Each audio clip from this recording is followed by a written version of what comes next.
All right. Good evening. Thank you very much for joining the Florida Cannabis Action Network as we talk about Amendment 3, actually Impact Amendment 3. We did an hour and a half earlier today on basically the impact that Amendment 3, which is the non-medical adult use amendment that has been proposed for the November 2024 Florida ballot. During the earlier segment, which will be available on YouTube, or you can go back here at the FLCAN Facebook page and review that later. That particular segment really dealt with the economic impact and the business impact of Amendment 3. This evening, we want to talk more on what's going to happen with our medical marijuana program and how might Amendment 3 impact our criminal justice system. We did start to talk about this a little bit in the last segment. At the very end, as a matter of fact, some of the businesses that are impacted by Amendment 3 may very well be businesses like private prisons and drug treatment. That is a criminal justice impact. Before we get into the meat and potatoes of the discussion, I do want to bring up the amendment real quick. I think I can dash over and get that for you real fast. Like the zebra. Okay, I'm going to ask people to mute as you come in. Thank you. I'm not going to read the full text of the amendment, but I will put it up on the screen and give you a link to it in the chat room so that you can look at it yourself for those of you who have not read the amendment recently. Now, this is available online. It is brought to us on a site maintained by the Department of Elections. And so this is the full text of the amendment as it has been written. Now, some of you this will be a repeat. Some of the folks who will be watching this may not understand everything. A constitutional amendment that was passed in 2016 had put some language into Article 10, Section 29, and that language is still in the Constitution. What you are looking at is how that language would be corrected. For those of you who have been to Cannabis the Capital with Florida Cannabis Action Network or worked with legislation either at the local or state or federal level, you'll recognize some of this. If it's got a strike through, we're going to be taking that out. If it has a line under it, that would be information that is being added. So first off, that we see when we look at what's the true language, the actual language of the amendment, is that it's no longer just going to be about medical marijuana. It's now going to be about a marijuana. We have a non-medical personal use here in number 4 that says that as defined below, and people in compliance with this section will not be subject to any criminal or civil liabilities or sanctions under federal law. Now, that is saying that non-medical personal use of marijuana products, it does give medical marijuana treatment centers and other licensed entities the opportunity to acquire and to process and sell marijuana to people who are not patients. If you really want to get into more about that, you can certainly look at the program that we did earlier. It was 12 noon, and we got into a lot of that. What you're looking at here on page 3 are definitions.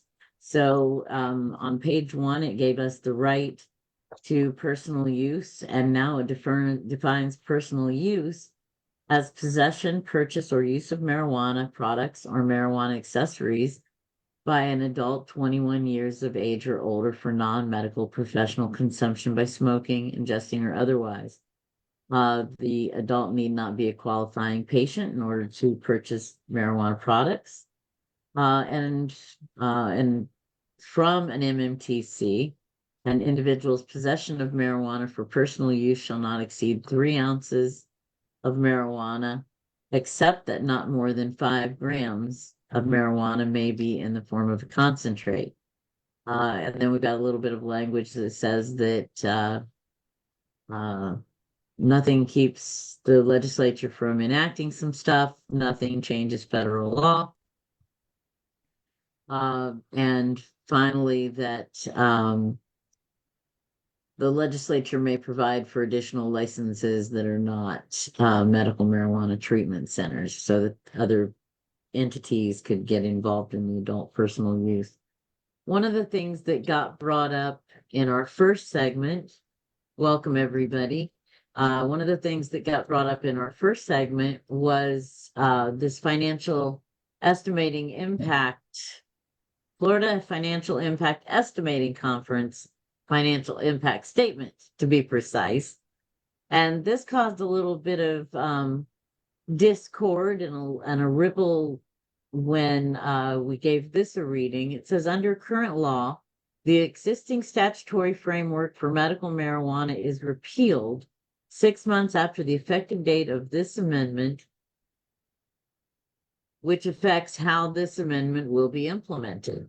So one of the things that the legislature put in 2017, when they were implementing the medical marijuana amendment, was a line, note 1, that says that it's going to repeal the existing medical marijuana com. And they say, that being the financial estimating conference, says that a new regulatory structure for both medical and non-medical use of marijuana will be needed. And we cannot fully know what the fiscal impact will be until such time. We thought that was pretty relevant. Wanted to make sure that that got in the forefront of people's minds as they are asking questions. One of the things that we came up across earlier was the idea that at this time we're really missing 26 licenses. 22 have not been given. Those people have applied for those licenses. And the idea that we were going to get an extra 4 licenses with every 100,000 patients, which is what the law reads today, that was supposed to be about cost and access. The idea being that if there was more competition in the marketplace, it would drive costs down, and that if there were more businesses licensed, that they would have better coverage in the state. Some of the things that we know are going to happen is that we are going to continue to have the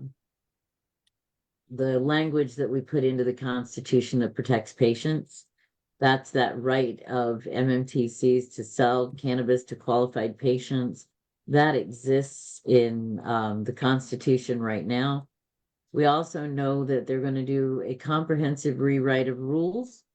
And the third thing that we definitely know is that Florida Cannabis Action Network, with the support of business sponsors, intends to be in Tallahassee again, and that we have already set a date for our Cannabis at the Capitol. We will have people in the Capitol on March 4th for the kind of pomp and circumstance of opening day. We'll be taking over the 3rd floor rotunda on March 5th for our lobby day, and we'll be making private appointments for people on the 6th. So we had a few more people that I'm pretty confident are going to be popping in before this program is over. I did ask Eric Stevens, who is the director of Florida for Care, to get involved here. We have Dr. Barry Gordan, who is a distinguished member of our advisory board. Also here today, we have Dana Niffen, who serves as the secretary of our board of directors. We have Julie Kurtz, who manages our office in Melbourne and serves as our community outreach director. Joining us from the Tampa Bay area is Michael Minardi. He is an attorney who has been working all of his career. It's like, man, I met Mike when he was in law school. Has been working all of his career to kind of help people navigate the criminal justice system when they come afoul of these. So certainly having him talking a little bit about criminal justice, how the impact on patient access, that's hugely important. I also see that FINA has joined us from Jacksonville. Fina will be on your ballot in November as the Libertarian candidate for U.S. Senate. So challenging Rick Scott and the Democrat who wins in September. So, Eric, I know you talk to people all the time about Amendment 3 and how it's going to affect patients. I thought you might have some things that you would like to talk about, some ideas that you would like people to start thinking about. And if people have questions, you can direct them to Eric, and we'll get started with this and see how people are feeling. I know that, Eric, you were asking about some questions. Julie has been collecting some questions for us. I think that we might have some questions from Dana. Bob, thank you for joining us. And you know what? I failed to mention our Vice President, Colette Florido, who is also the founder of CR World. My bad. Sorry about that, Colette. See you there popped in. I saw the logo, not the face. So, Eric, I will start with a question for you. What do you think about how we protect patients? What do you think, Eric?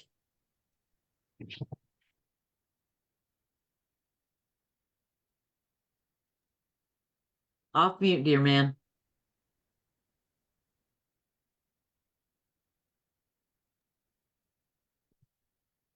Hey Jody, can you hear me now? All right. So, yeah, I mean, clearly we have to focus on, we have such a large patient base in the state that's grown, the largest in the country, clearly. And so I think we need to keep and be cognizant of that.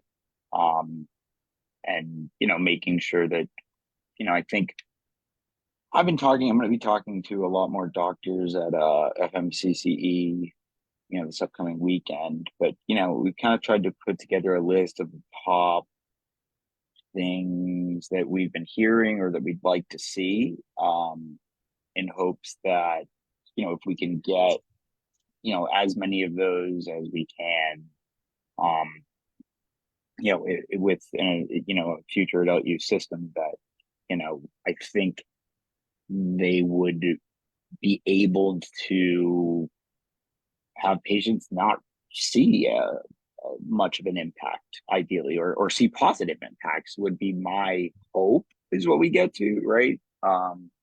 Maybe some of the tax revenue gets rid of the card fee for veterans, at least. Maybe it lowers the fee for patients, or, I mean, we can at least get rid of the card fee for caregivers and these, like, mothers of kids and everything else.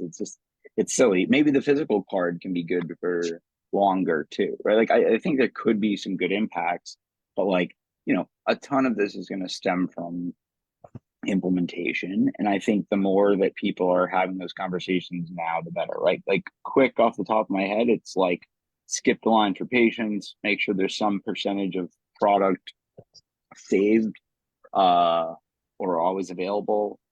And, need to look at some different other state models of kind of how that's functioned, or worked. You may even have a situation where you're going to get, these THC caps and other things, so that, the products that, patients may be buying maybe on at higher concentrations or at higher levels, and so that, there wouldn't be, any issue with, the product availability or that kind of a thing. But, on potential products that would be the same, I think that those are kind of the two things that, I think could help most mitigate, the potential issues. And then, there's clearly a variety of more. I mean, I'm happy to kind of take questions and see what everyone's kind of thinking on any and all of this. But, yeah, I mean, I think we have some better states to look at, like the earlier states that did this. A lot of them didn't have a physical card program, or they didn't really, you had like a recommendation, you didn't really have as many people registered. So, some of them didn't really do a good job of preserving their medical system. And I think that, that's something, I mean, at least from the conversations that I've heard with legislators, and at least some of the things that they seem to be putting into, the bill last year that started to move and then didn't, which was like a pre-regulation on this future amendment kind of a thing. They seem to be starting to at least say, no, we're going to, make sure we keep our medical. So then, many of them, I think, mentioned that. But, there was clearly some, negative discussions on THC and other things like that that need to be cleared up. But, yeah, I mean, I'm happy to kind of take questions. I mean, those are kind of the 2 to 3 biggest things. And that there's not any further limits on patients if, all of that, happens. So it's kind of where we're at with that at this point.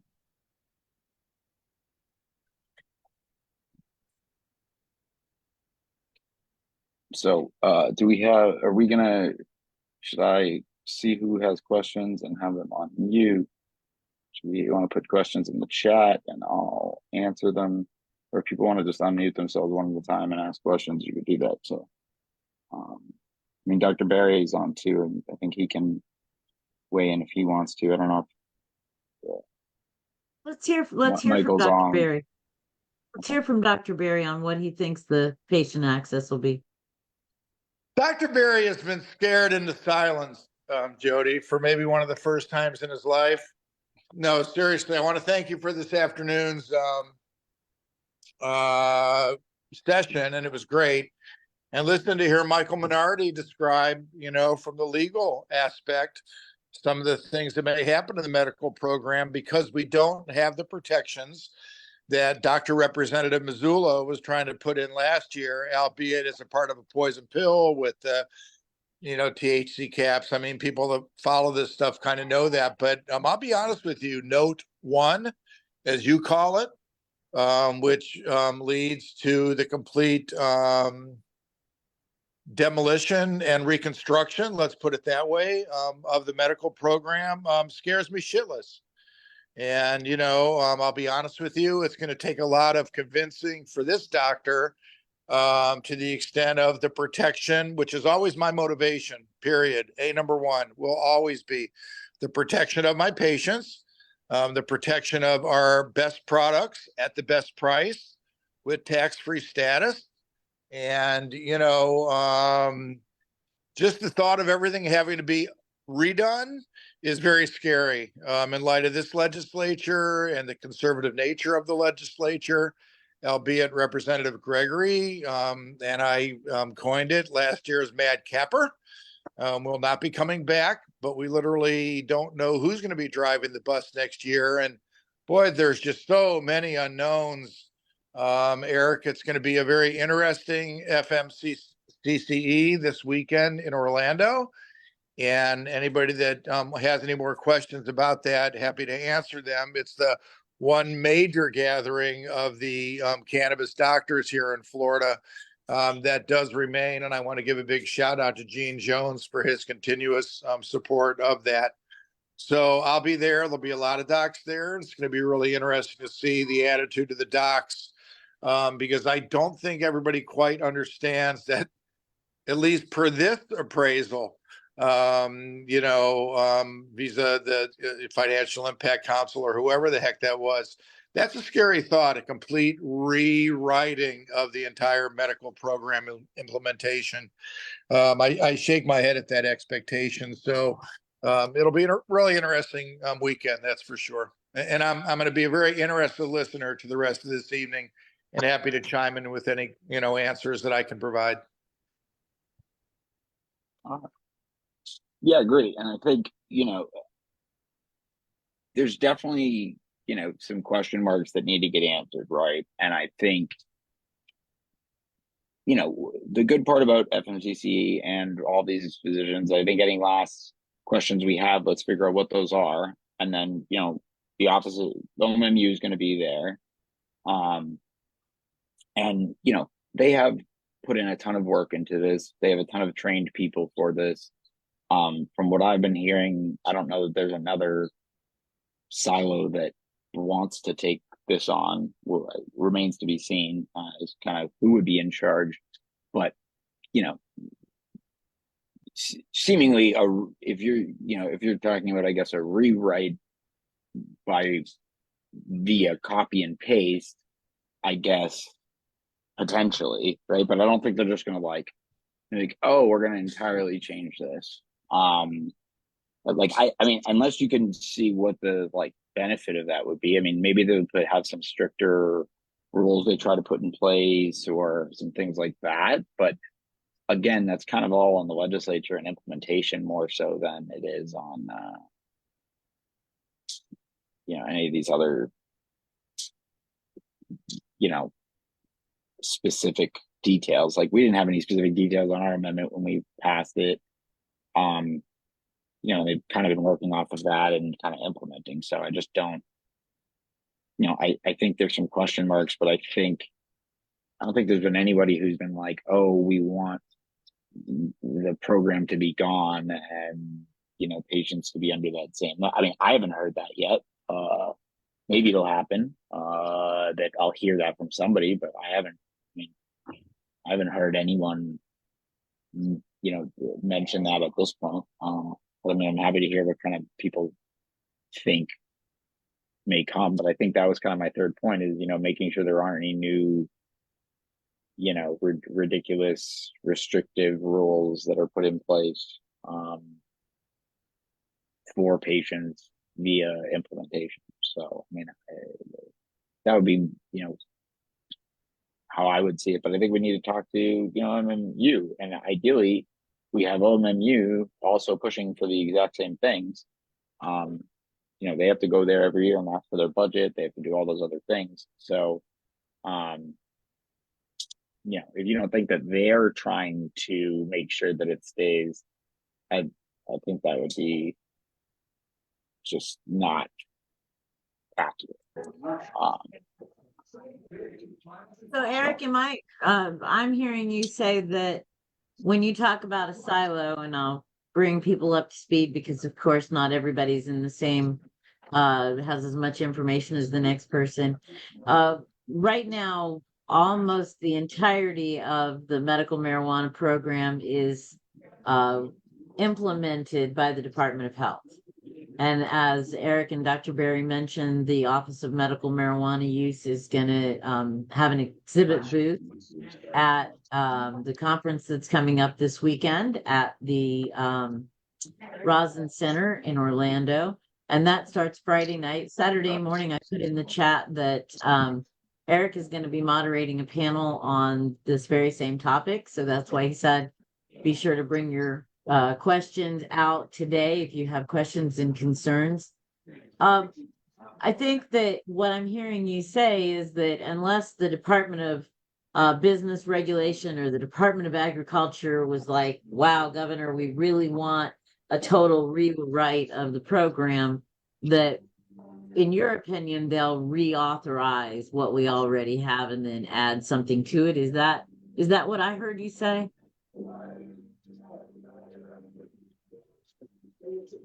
That is what I meant by silos, right? Yeah, I mean, currently it's under OMMU, which is under the Department of Health. Some states have moved it to the Department of Agriculture. Some states have moved it to the DBPR, which is the Division of Business and Professional Regulations. But as far as like the administrative side of what the tasks of those regulators would be, unless there was some extremely complex,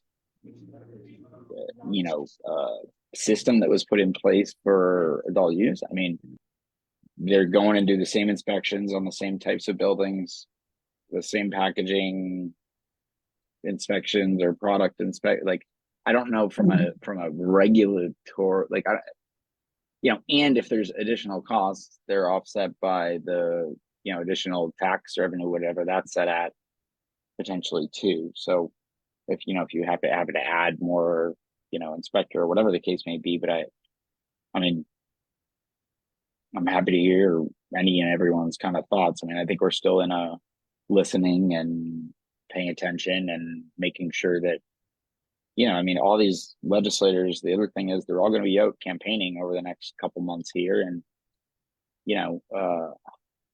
I doubt most of the Republicans are going to want to talk uh, about this topic based on the party coming out opposing it as they did, which is, I don't know, I haven't seen something like that in a while. But,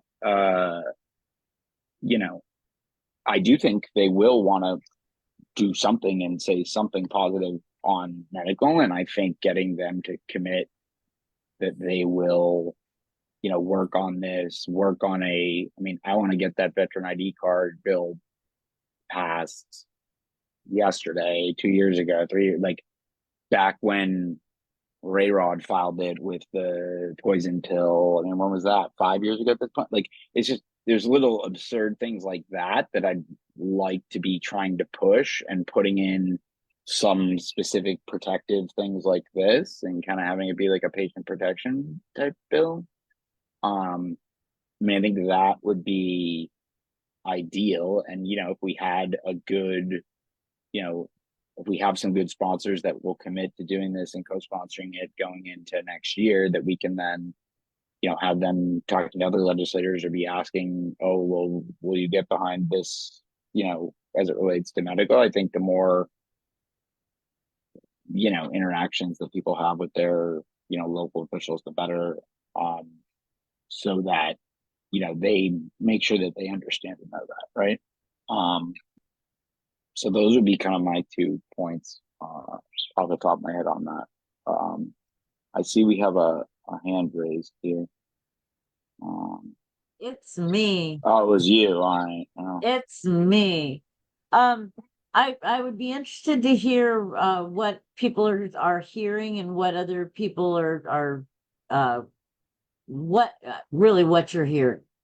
I know Mike came ready to talk about this a little bit, and I think I poked on Julie first last time in terms of questions, because Julie has been talking as our community outreach director, talking to people in the community.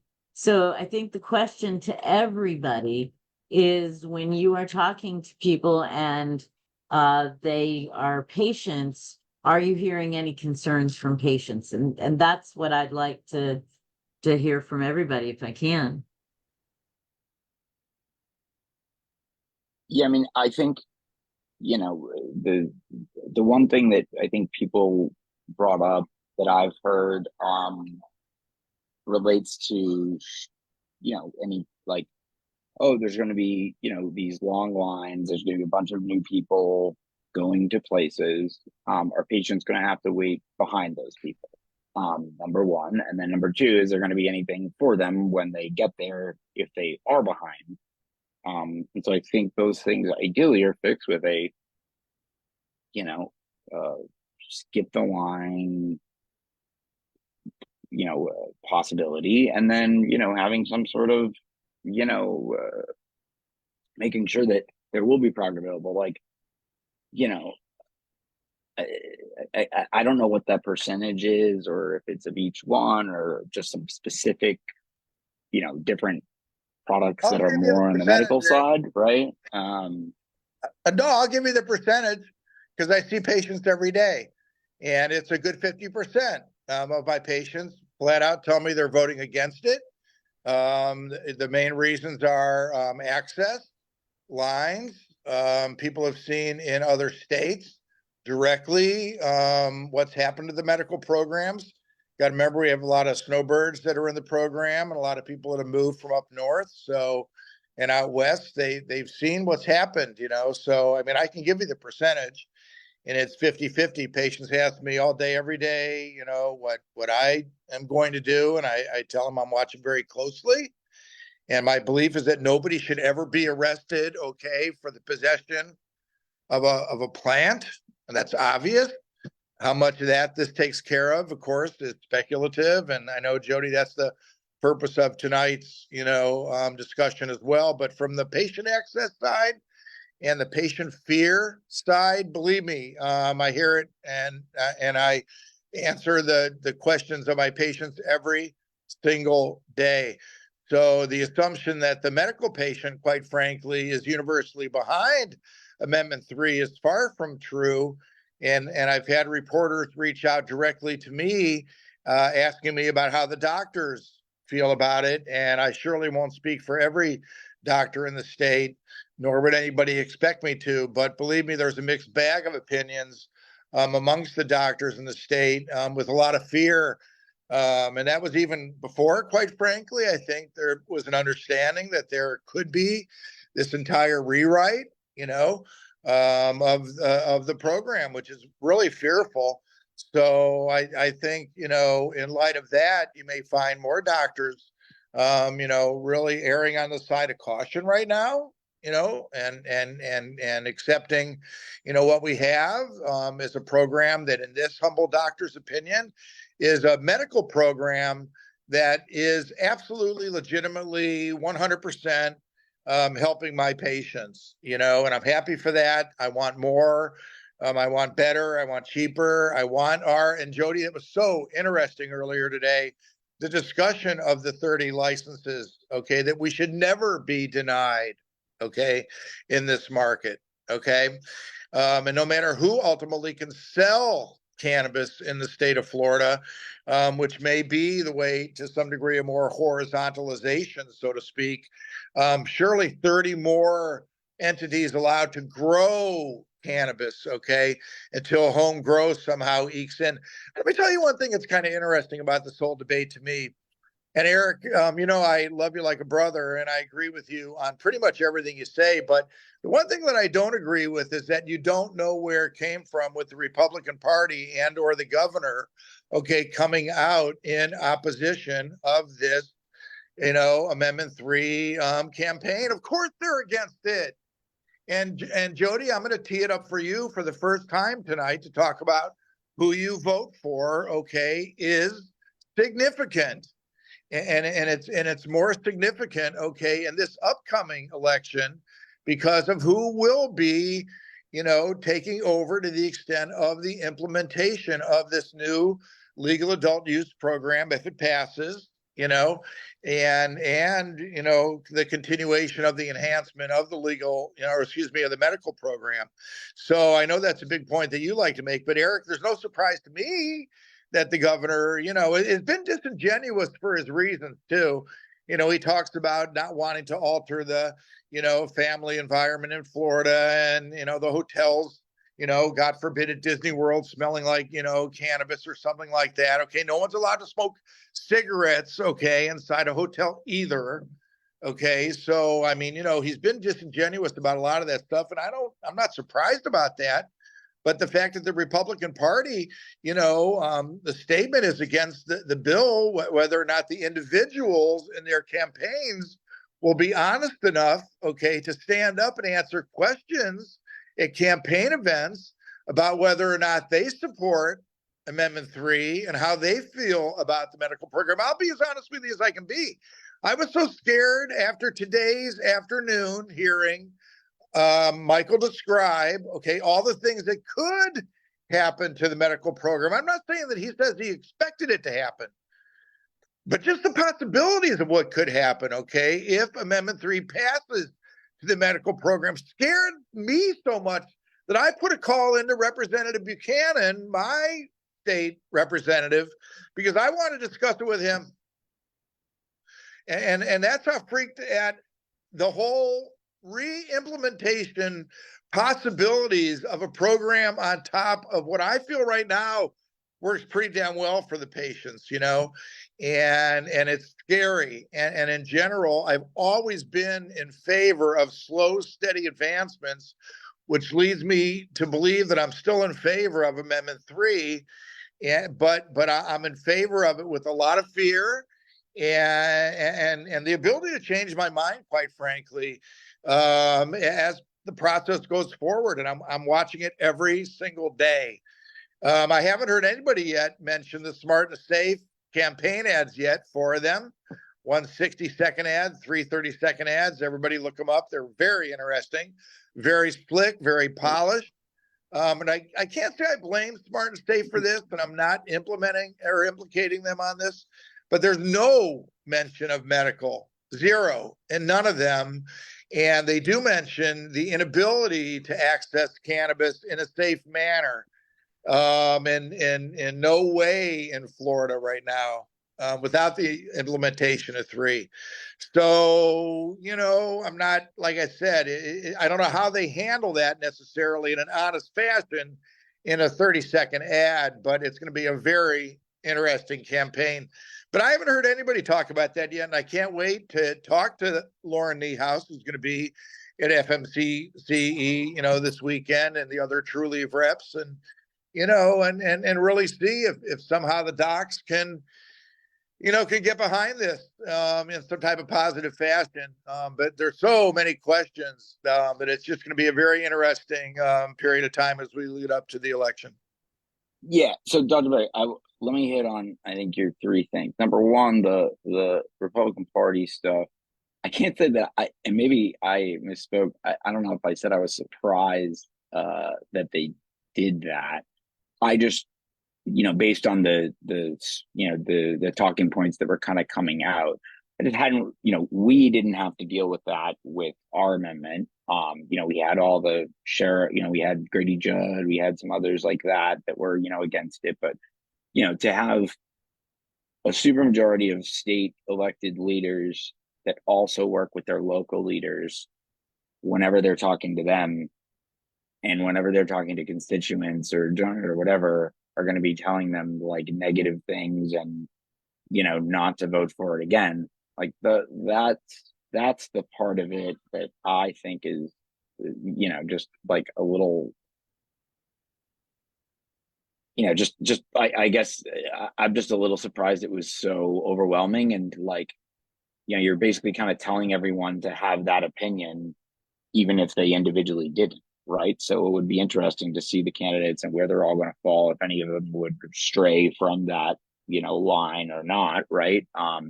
Because I don't want to get too off of your different 3 things, but I think I'll get to the ads part. And I kind of wanted to, if we want to talk about the different ads or whatever we can. But I think, like you mentioned, that the hotel, the smell, and then the fact that there's somehow a worsened safety concern when this passes, I feel like those arguments kind of fall apart with like any sort of information. And it was kind of an odd reasoning to take. Like, I think there's some other things you could like try and go at. So I don't think that was necessarily the best done by them. But to your second point, about the program, first of all, I guess I apologize, I've had a crazy day. I'm gonna have to watch what Michael said earlier, and then I'll talk with Michael and we'll see what we can do to make sure that I guess none of those things happen, right? And talk to others at the conference about whatever other concerns and see what we can possibly do and to find that out. But I mean, there's no state that I know of that's been like, we're closing down our program and now not, having anyone in it. Or is there? Did anybody name one? I mean, so like, I haven't, if that's never happened anywhere else, I guess what would be the reasoning that they would try and do that here when that's overwhelmingly supported by 70, 80, probably 90% of their constituents now, versus the other side, I think the polling on the Republicans is, So let's hear from Dana. She's got her hand up, and I know that Mike has a lot to add on this. Can Sure. you bring Dana up? Dana, Yep. can I? Oh yeah, I definitely think that there's some good. I've definitely talked about the videos. I actually made sure the FLCAN team saw some of the videos recently. But the caps are something that I think that maybe this is a workaround on. We fought hard against them. With a rewrite, I could potentially see them adopting the recreational language for what they're capping there into our medical market potentially. I do agree that like we have a strong medical market. It's led the way that the Republican GOP is for it, that Ron DeSantis isn't necessarily against it. He didn't veto it. And I don't personally see it going away. Do I see a rewrite? Potentially, but I don't know how scary that actually is. Yeah, I mean, I think that those are all really good points. I mean, listen, everyone's kind of making good points here, and I think they all are things we need to work with. I mean, what I wanted to do also, ideally, is once we flush some of these ideas out, is, number one, maybe we can try and get them into like the veteran ID card bill and try and get some people in support of that. If people are asking different questions or having these conversations, so we can have some good momentum on making sure we protect these few things and have these others. But I think as much as we can, like, be getting ahead on that and asking those questions, we can take those answers and ideally come up with 3 to 5 to 10 requests that, like, ideally we'd like to see, and maybe we can, like, try and get the different, like, I mean, at least at this point, there's only however many license holders there are in the state. It would be nice to at least have them agree or look at what they've done in some of their other states. Do they have the skip the line? Do they have these other things? Okay, well, like, seems like that's going to be something that would be favorable. I don't know if that's something that they would even consider, but I mean, those are kind of the things. Those are kind of the only two groups I that are also going to want have to any voice some input there. concerns for some other people that aren't voicing themselves right now. But they are voicing themselves in the chat room. So I always like to remind people to check on that, as we're on here. Some different points of views are being made there, as far as, like, of course doctors would be scared if a medical market is going to disappear. They're not going to make money on us anymore. That is a valid point. But as much as I've loved Dr. Barry Gordan and all of that, there's another side. But I'm sure that Dr. Barry, if he felt like his patients had good access in a recreational market, wouldn't mind parting with his business in a heartbeat. I know he truly cares for patients. Our seniors, using with doctors and the medical market will likely stay in the medical market, is something Jody had voiced. And then, Mike, Jody had a good question, and, I think we have a lot of questions you could potentially answer for us here. Is there any way to help patients to get over some of these fears we're discussing? Well, I think the biggest probably fear that we really have to worry about, because again, and this goes back to, I think I said this right, the same thing with regards to the medical market. Unless the legislature is pissed off at Truly for passing legalization, the medical market's not going anywhere. We have one of the strictest, systems in the country. From my perspective, and Dr. Barry texted me after this, if they abolish that law, then the amendment is back is what controls. And the amendment is much broader than what the current legislation is. So I think that's it would be a really dumb move. I hate to interject. I hate to interrupt, but it's only because we can't hear you. Trying to put on my headset. Yeah, absolutely. Everything you say is valuable, and we don't want to miss that content.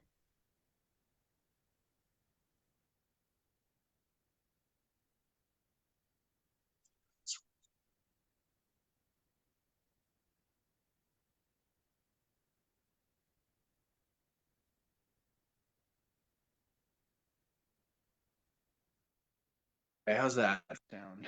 We lost. That better? There he is. Is that better? Yes, Just you're great. Okay. So, I think that there's no way, number one, that the legislature is going to abolish this amendment. I think this was put in there as a scare tactic. We had Regulate Florida, and the Florida cans legalization amendment was going at that time as well. So I think that really this was a scare tactic. So, let's look at number one. Why don't we just get that removed from the bill first part of session when this gets passed? That should be number one focus, right? Let's just abolish that, leave the medical program alone, and establish regulations for adult use. That's what I personally believe that's going to happen. I think that is what the sponsor believes is going to happen. And my biggest concern realistically in those 23 licenses, and even there's still a handful, right, that aren't even operating in the state, but is supply issues. I think that's probably the biggest impact on the patients. We already have supply issues. And so I think that is probably going to be the biggest thing that we're going to worry about. I kind of think it's written, and Eric, you're familiar with Massachusetts as well. So I do foresee, even in the early days of Colorado and even in Vegas, how they have it. You have your medical lines and you have your adult use lines. If you have a medical card, you go in this line. If you have an adult use card, you go in this line. And, I was at Planet 13 last month, and I can tell you the adult use line was long and there was no line for the medical patients. And so they have reciprocity. So I was in the medical line, and you don't have to pay taxes either. So I think both of those things are advantageous for it. And it really will come probably for the cost benefit analysis of, right, does it cost more to go to the doctor to get a recommendation than it does for me to spend in taxes? And then also, especially doctors like Dr. Gordan and, some of the ones that I work with, a lot of people are patients, and the patients want that guidance on how to use products. So I think that we'll still have a stable patient market here in the state of Florida. But I do think, we may have some drop off, because I do think a lot of people are patients in Florida only to be able to legally purchase cannabis and use cannabis. So that's really what I think. But I really think that this whole poison pill and the amendment going away and our current system going away is not even close to a possibility. Thank you so much for that. And I was going to say, we had a kind of a follow-up question to that. People are getting arrested again in record numbers. Do we think fewer people will get arrested for possession and the smell won't be probable cause? And then another good point from Fino is cannabis supply issues can be solved by allowing home grow. Yes, when that becomes an issue, hopefully that will be something. So yeah, how do you feel about that?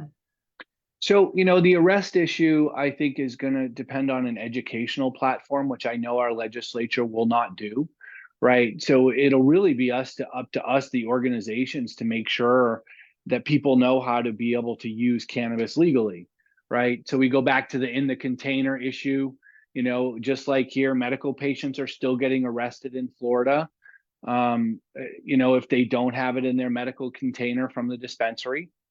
So that will still happen. I am hoping, currently, the odor of cannabis is still probable cause to search. So I am hoping with legalization that changes that. Whether or not it will, I don't know. But it's absolutely ridiculous as to what's going to happen with that. I mean, we're here to challenge those. I'm challenging all that stuff currently, whether or not they can legally do it. For example, prescription medication, it was declared unconstitutional for them to require to have your prescription medication in the container, right? So I think that should apply similarly to cannabis. We haven't got that litigated yet, but we filed motions in a few cases. And on arrest, it's going to increase the amount to 3 ounces. What I am worried about is the 5-gram concentrate issue. So currently, the way that you get arrested for edibles, and edibles, I think, would be mostly where this could potentially have an issue, right? If I have a chocolate bar, does the whole weight of the edible count in the 5 grams? Currently, if you are arrested and you had a chocolate bar, the total weight of the chocolate bar is how much you're charged with. right? So how are they going to determine that for edibles? Is one chocolate bar going to be illegal because it's over 5 grams? Or are they going to go by, okay, well, this is 100 milligrams of concentrate in here, which no state in the country does. So I'm really curious as to see how that plays out and whether or not that leads to arrest for patients not being compliant. Those are the big things that I'm worried about. But hopefully, that's just why I'm supporting it, because I think that it will lead to less arrests and negate probable cause for searches. Yeah, and I think Michael, you made a ton of great points there. I think we should not be putting people in jail for something that hasn't led to an overdose death. Although, referencing the financial impact and some of the discussions in Tallahassee and some of these poison centers, there's actually going to be a speaker from one of those at FMCCE. And so I think we should delve into a little bit more on that, because they're trying to put that into a narrative now too.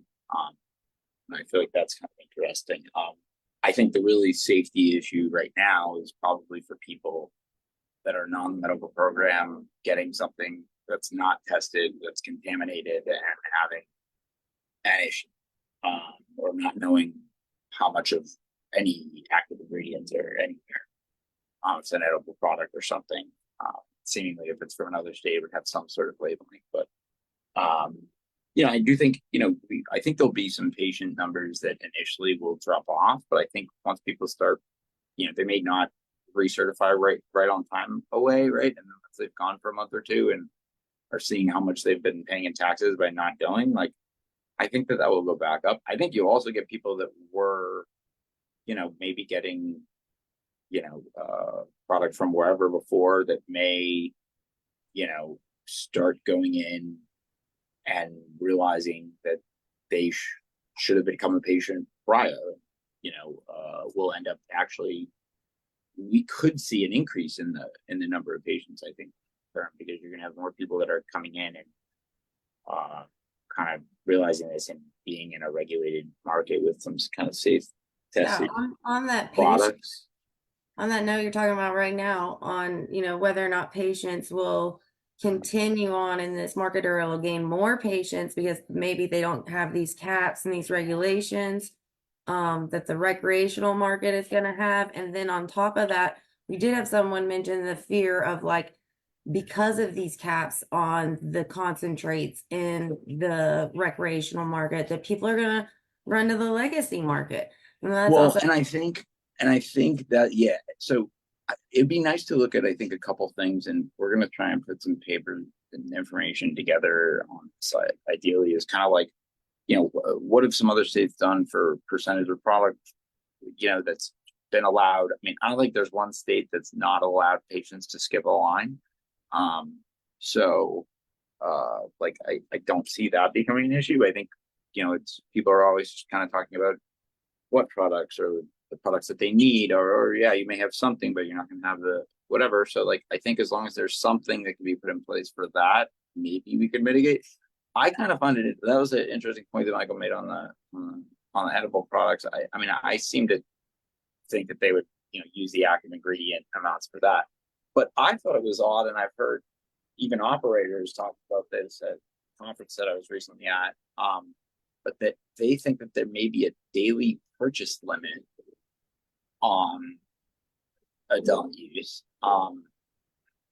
because they don't want people going to different places and there's not really a way to track it, or they need to come up with a system of tracking who's purchased so that they aren't purchasing at different places, which I don't think there's been a state that's done that yet. Right. So now we're getting into, and I don't know if they'll get implementation and that, but I kind of wanted to just, what's yeah. that? Now you're getting into, like, implementation and who's going to keep track of who's purchasing what and when and where, and can you go purchase 3 ounces more than one time in one day as long as you go drop it off at your house and come back. Apparently in other states they have daily purchase limits. Clearly I don't think they had it in their constitution of possession, and it's unclear to me that you can define them differently. I'd love to hear Michael's thought on that. Maybe he thinks he can sue if they did that. I don't know, but that's I do another want to hand, issue or reason that a patient may want to, someone I may do want to be hand the patient because they Florida can only buy, Berry, because know- I did speak for him temporarily, and I feel kind of bad about that. But Dr. Berry, I would love to hear from you one more time, kind of on this subject matter. And I know that I said some things for you just knowing your soul, but I want to hear what you think from the mouth, from the horse's mouth.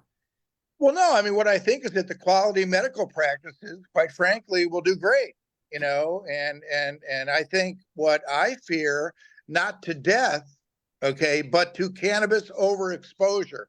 Listen, everybody, I finally figured out why I never saw a cannabis-related problem in my entire 35 years of working in the emergency medicine zone. I got out 8 years ago. You know why? Because no 5-year-old ever smoked a joint, and no 5-year-old ever will smoke a joint, but they'll find parents or grandparents edibles, okay? Likewise, no dog ever smoked a joint, but they could result in a $5,000 vet bill too. And no newbie to cannabis, okay? Listen, this is important. And please, everybody, use my words and language should you so choose. These are not cannabis overdoses, but there are cannabinoid overexposures. And they include those that have never used a cannabinoid before, okay, who in the old days would never eat an entire pan full of brownies, okay, as their initial, okay, entryway into the world of cannabis, unless it's in a movie. And then it always results in a jokey type of scene, not that person going to the ER at 2:30 in the morning. But in 2024, the beauty of cannabis as medicine is that these new products do exist, but we have to acknowledge that there is a downside of, once again, not cannabis overdose, which kills. So I don't ever use that word, but I will acknowledge cannabinoid overexposure, right? So, you know, but that's my point, is that I worry about the newbie who's never used cannabis before walking over to the rec side, okay, and walking out with the wrong product. Here's the corollary to that. That newbie to cannabis wants now the destigmatized, okay, gummy, the destigmatized chocolate, cookie, candy, tincture.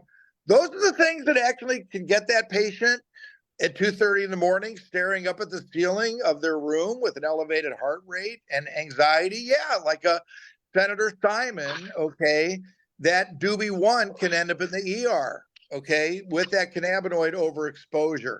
So I worry about the medical side, or the medical questions, Dana, that newbies will come into on the rec side that are not going to be adequately answered, you know, in that environment. I Once again, not to danger, but to not achieving the Yes, results. she literally just asked me to write an article on this, and I did, on, you know, cannabis overexposure, and we just put it out.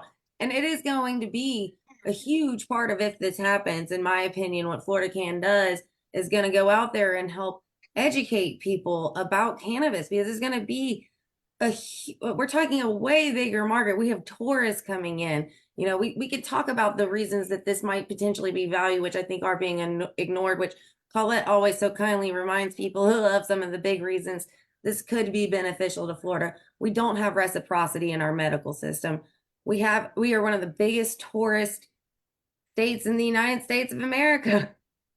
So are we giving patients access? Are we? Because we're not acknowledging patients throughout the United States of America. So I'm not gonna, like, we don't have to elaborate on it further. I just wanted to make sure it was mentioned. And I do want to make sure that other people on this call are recognized. But let's hop over one more time to Mike, and then I want to hear from Vina and Gas Talk and Connie and Carla and Julie and Colette and Carla. So let's see if we can get through that list. Yeah, just real quick. So yeah, I think that's goes back to that educational system and that our government has to do. And it's interesting because in people back in the day, and I'm sure Jody remembers this, when the Cesar came in from Colorado, that was like one of the first things he told our legislature that was like the most important thing to do was educate the public. And it is something that our legislature did none of. I think he did showed one of their promo videos and stuff to them as to, what they were doing to educate the public. So that's why I do say it's on us for dosing, because I don't like that. And I saw that crap in the legislative session where they're calling it overdosing and stuff like that. Listen, I have never, ever heard anyone, and let's get the rhetoric right, say that this person's drunk and puking, they're overdosing, ever. And it happens almost anytime anybody drinks. So especially if you don't drink, and never mind that educational process, right? So that's what we have to comparing it to. Would you drink a liter of Everclear the first time you start drinking? Are you going to take a 90% dab the first time you start smoking? And I think that's the educational aspect and the comparisons that we have to do, as opposed to let's compare it to opiates because you're going to the emergency room because you feel funny. So it really irritates me, honestly, because it makes me sick when we know that, how safe cannabis is. And we know that realistically, the worst case scenario is you're going to freak out for a couple hours and then you're going to eat some more and then pass out. So thank you, Barry, for using the overexposure and getting away from overdose. But I think that we're on the right path here, and that medical, and this is the interesting thing. So technically, right, under our amendment at this point, patients can have 2.5 ounces every 35 days, right? So now adult use people are going to be able to possess more. So I do expect hopefully that'll change the medical market to require them to come up on patient dosing. It's an issue that I think some people are having with recommending increases. I know my public records request to the department, they have no criteria as to how they determine whether or not to accept or not accept an increase or anything like that. So hopefully it will help patients, and it'll make the OMMU kind of get their shit together in some circumstances, because I think they have a lot of laws and rules that they are enforcing, and that they really have no criteria or guidelines for, or anything of that nature. And so some of those patients with trying to get increases, they just keep on asking for medical records instead of denying it. So it makes it difficult to be able to challenge it. And obviously I think the 2.5 ounce limit every 35 days is absolutely ridiculous as well. So. Yeah, absolutely. And we're talking about patient access and control, and when you can purchase and when you can afford to purchase. And we talk about affordability of, how it could be hard for someone to go about any of that. And I'm just so glad that you were able to join us, Fina. It is okay that you were not able to speak right now. She loved that analogy. I just think that this is a really great conversation. Did Julie, did you want to say anything? You've been sitting kind of quietly on the call. Or if anybody, wants to raise their hand and let me know that they want to go first and speak and feels like they've just been rattling this whole time. I just wanted to thank everybody and all the education that I'm getting from this afternoon and this evening, and just thank everybody for being here and answering some of the questions. I actually don't have any questions because everything and then some has been answered for the questions that I had from some of the people that were concerned about the things that they were concerned about. So I'm going to go ahead and pass to anybody else who wants to ask a question. Thank you, Dana. Excellent. We have GrowFlow, Jeff, he's asking employment or any change of criminal rights. I do hate this isn't a decrim bill. We all we want access so badly, but do you foresee any change with criminal or employment rights with maybe the enactment of this recreational bill? I think that's a question for Mike. Yeah, so as far as, and I get this a lot, like, will it do anything for sealing or expunging, or if I have an open case, will it help at all? And unfortunately, my answer is no. Maybe if you're in a larger county and they're a little bit more liberal on the issue, then maybe they'll be willing to drop it or whatever. But that and the scheduling Schedule 3 moved is not going to help anyone on that aspect. We need a separate bill to be able to do that. On employee rights issues, unfortunately, and it's one phrase I was a little pissed that they did not change. So in, I want to say Section 8, not required to accommodate on-site use by employers. So that whole section still currently only applies to medical patients. So even if I can, and I think with the move to Schedule 3, I should be able to start to win those employee cases for patients.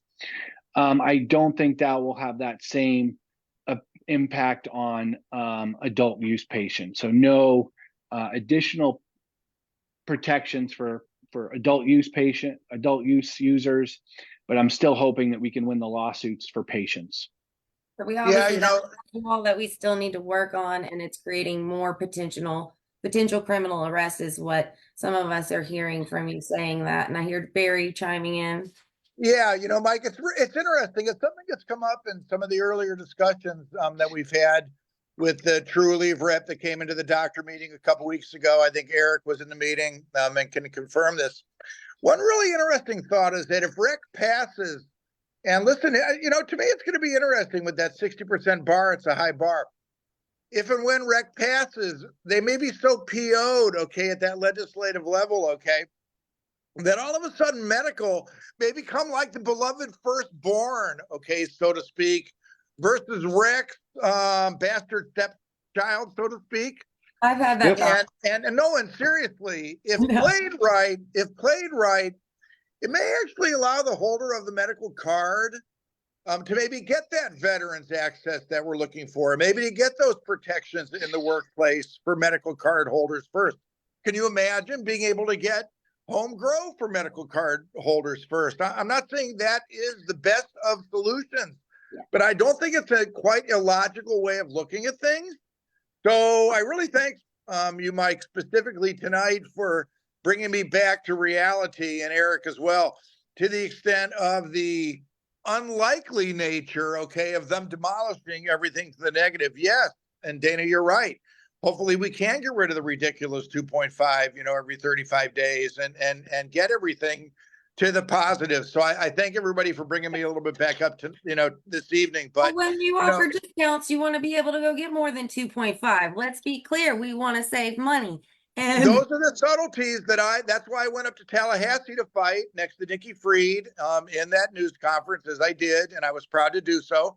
Also why I was the doctor in the Joe Redner case, who stood up for Joe's right to home grow, and I'll do so again. But my point is those slow integral steps, are essentially what's going to happen in Florida. And there may be other advantages towards continuing to hold that medical card beyond what we even know. So I appreciate everybody bringing up the positives to the extent of what may happen should there have to be that rewrite, but it's scary.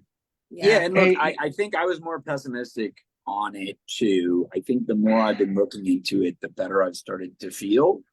But, we could have some conversation with you or somebody else this weekend that causes some concern. But I think that's what we're trying to do is flush out as many possible issues and make sure we get something beneficial from it, ideally. absolutely. And Barry, just real quick on the home cultivation issue, I think that'll be interesting if access really becomes a problem for patients, right? And then it becomes almost a necessity. Yeah. And, I still have no problem arguing necessity for home cultivation. Especially with quality and things like that. And that got mentioned in the chat. I wanted, since we're talking about this now, this is another question for you in that same context that Hina asked. Her question is, what if anything can be done at a federal level to free the plants? Are we making too many rules and regulation in exchange for freedom? Oof. So, yes, we are.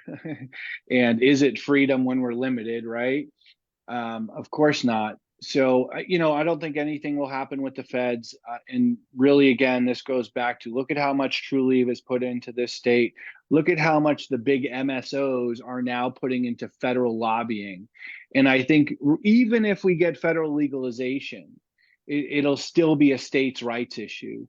to make sure. And if we look across the country, we know what states are lucrative for cannabis companies, right? States like ours, states that are limited licenses, states that are vertically integrated. Look at all the states that Trulieve just jumped out of, right? They're out of Mass, they're out of California.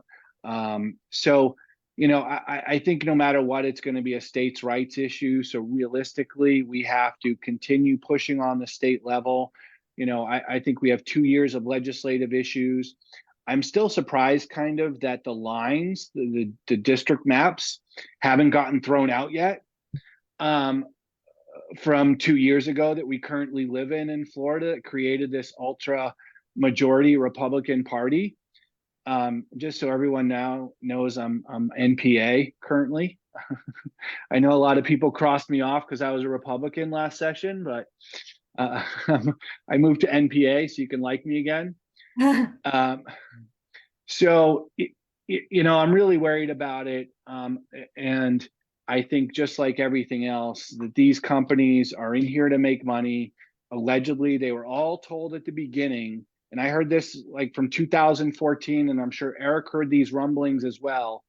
When all those original licenses got and all those people applied, I was told and I heard, we'll take care of you guys, all of them. And all of them ever got licenses. So realize the first ever licenses that were issued under Amendment 2 were for the black farmers. The first people who ever had to prove that they could grow real cannabis were the black farmers.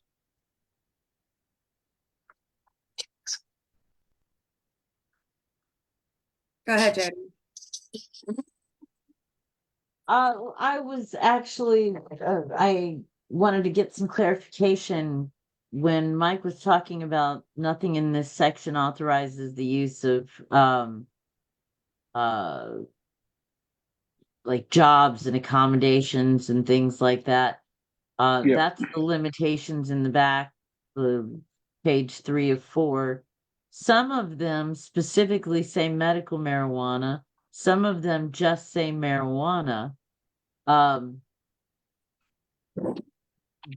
was reading it as we were going through this too, Jody. I was kind of thinking that to myself too. So I'm glad you're asking what his thoughts. Yeah, so I am not seeing it as just medical marijuana. I would think that they're going to have these same concerns about adult use. Does my question make sense? Well, it does, and I think you would potentially have to go through each one of these. So the one I was number 6, it says nothing in this section shall require any accommodation of any on-site medical use of marijuana. So that's where I go with it. With that, it would not expand protections to adult use, right? And so the way that we're arguing that in the court system right now currently is that it says that they're not required to accommodate on-site use, so they have to accommodate off-site use. So that's really, you know, and then it says or of smoking medical marijuana in any public place. So, you know, that could be a potential issue, is that they can't, that there's no limits on allowing people to smoke adult use in public place. I guess maybe that's a potential as to what they could say.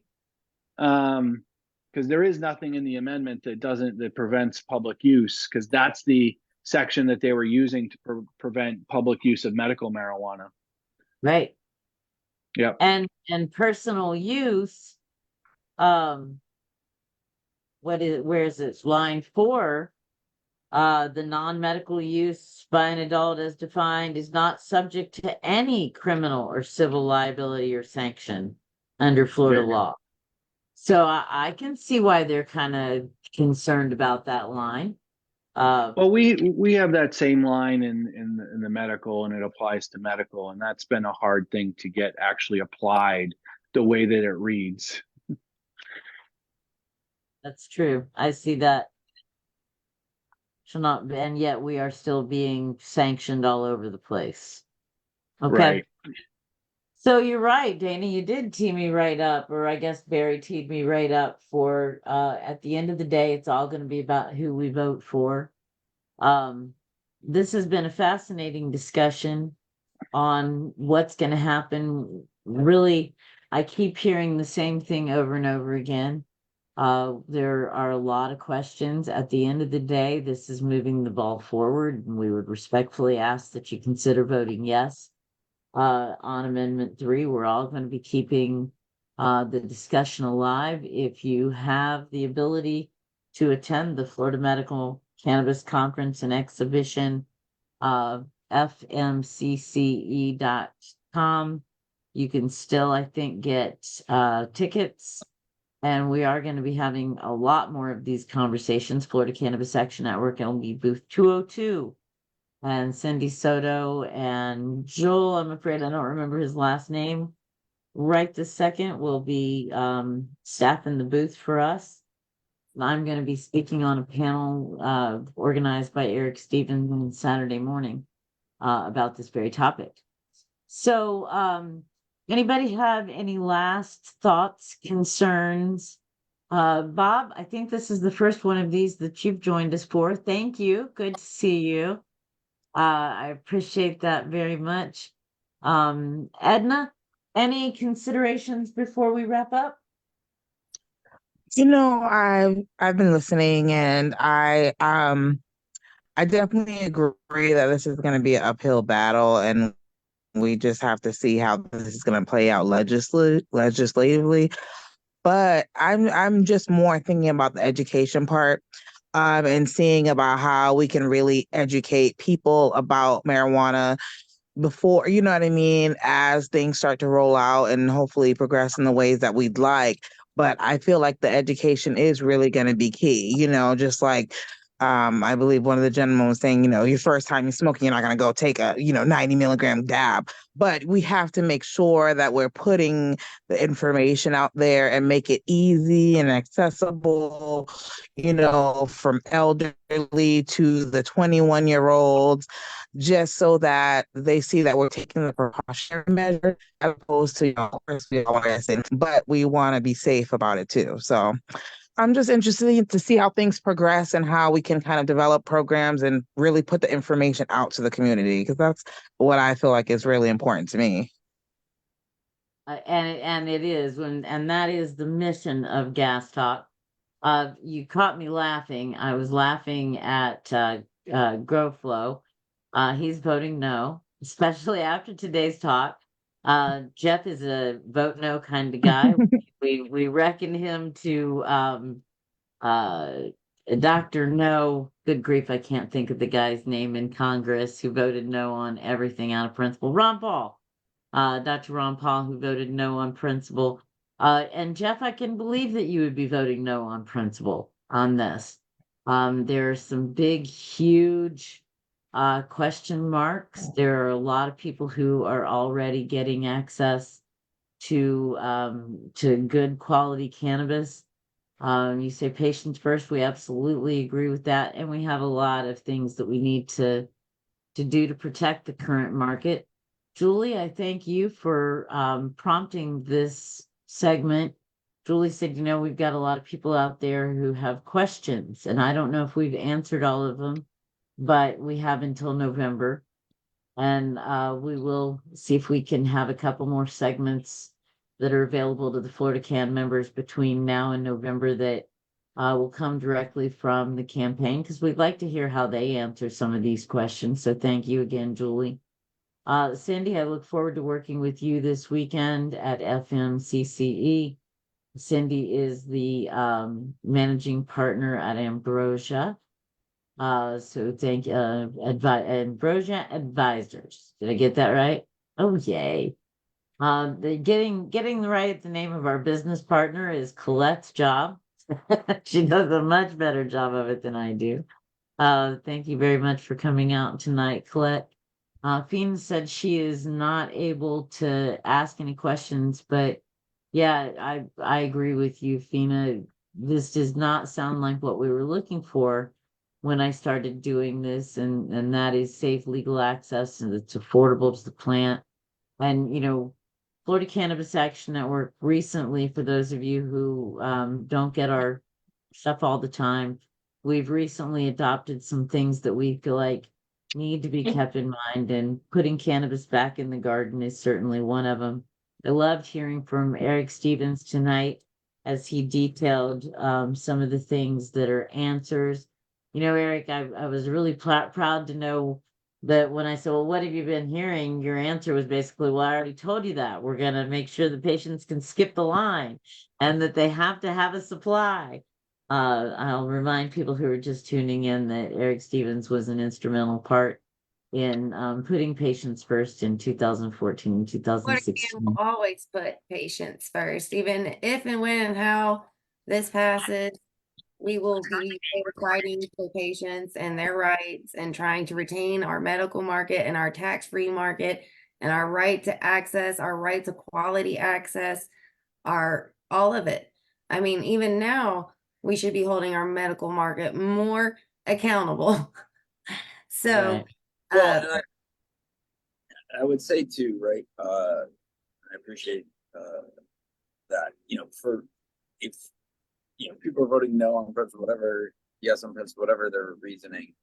I will say that if you're in favor of this at all, and I wouldn't let, it's the phrase, I wouldn't let perfect be the enemy of good or something like that, Don't right? let Like, the perfect be here's the what enemy. happens if this doesn't pass this November, right? Or if you were to vote no and that didn't happen. The legislature most likely changes any constitutional amendment. This might happen regardless if it does or doesn't pass. They're probably going to make it so you need 67% to pass any question. Who knows? Maybe they'll make more signatures required. I mean, I assume that will be changed. There's been bills filed on that prior, and this gives them, just another reason. So, and I will say, I don't know that there's a ton more that could be done, and I don't know who. There definitely has not been a state, I don't think. Maybe there was one that voted with over 67%, but I doubt anybody would put up another. What did it cost them? 40-50 million to get on the ballot? I mean, I don't know that they would double down like John Morgan did the second time. Maybe they would, but with those additional hoops in place, I don't know that it would happen. So that would be my thing. If there's like some minute thing that's kind of causing you to be against it, I'd keep looking into it more. I think as we all are, to make sure that it's not going to cause any problems or won't have any further issues. But that would be my point on. Absolutely. Thank you for that. Like, literally, I was just thinking the same thing. I love to remind people, like, even if you're still thinking yes or no, still keep researching it. I'm so glad that Fina put in the chat that she's voting yes, because it gets the ball down the field. And I've said to a lot of people, my personal opinion is this is the Florida path. And like you were saying, a lot of people don't understand that they're trying to push us to that 67% over that 60% that it takes to pass something like this kind of amendment. And let me remind you, Arizona, there's only been 3 states that have passed with over 60% for adult use. And Arizona passed with 60.03. So if you look at like the voter makeup, age, etc., there's a lot of similarities, and like that 0.03, could make all the difference one way or the other here. So it's going to be interesting to see kind of how all this plays. And, the polling is going to be all over the place. Most of the public polls they're not as well done, and they don't really, they don't like just do registered conversations. voters or other things. But I feel like these conversations are probably the most beneficial thing we can be doing for the public right now.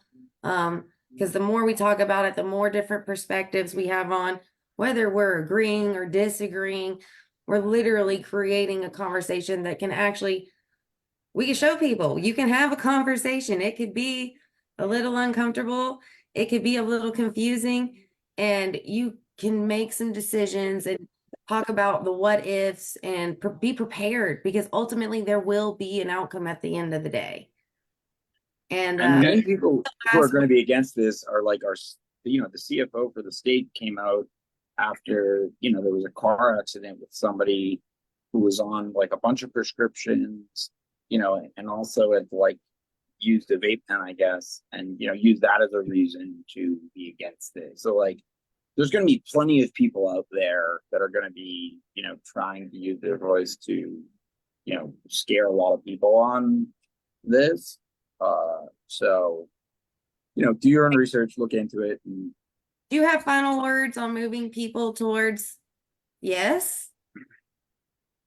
I just a couple of things of Eric, you know, he was talking about the ballot issue. We gotta I look at think I've said enough. You guys can go.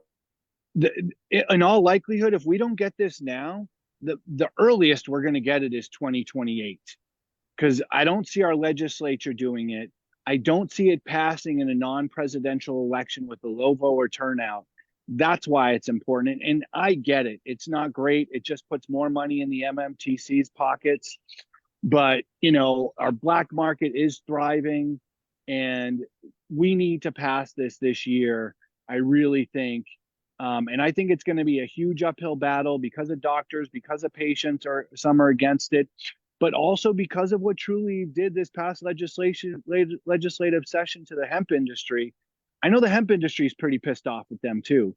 And I'm scared because like I'm sick of dealing with people getting arrested for a felony for 20 grams of weed. And this is the only way I can see that we can at least minimize it a little bit. And then now everybody has a bunch of other stuff on them too, like psychedelics. So, you know, that little bit of cannabis turns into a much bigger issue a lot of times. And, you know, this I think is the only way we can stop it as quick as possible. So I appreciate you guys so much for what you do. I'll be involved in everything you guys have going forward. You know, I'm not going to plan on running again until 26. So we have some time to build for that, but we're looking forward to it. Yeah, thank you, Jody. Thank everybody at Florida Can for all that you do and putting this on. I hope. All right, let's wrap it up. All right. Hopefully we have a path to home grow. Hopefully we have a path to decriminalization through through consequences of, you know, making this bill go through or this amendment go through, which would be great. And I really thank everybody for coming to the call. And Jody, final words, please. Well, you know what? I think that we've done a fabulous job here. We are at the beginning, not at the end. I look forward to reasoning together on this and many more issues. And thank you very much for your support of Florida Cannabis Action Network. And good night. Good night.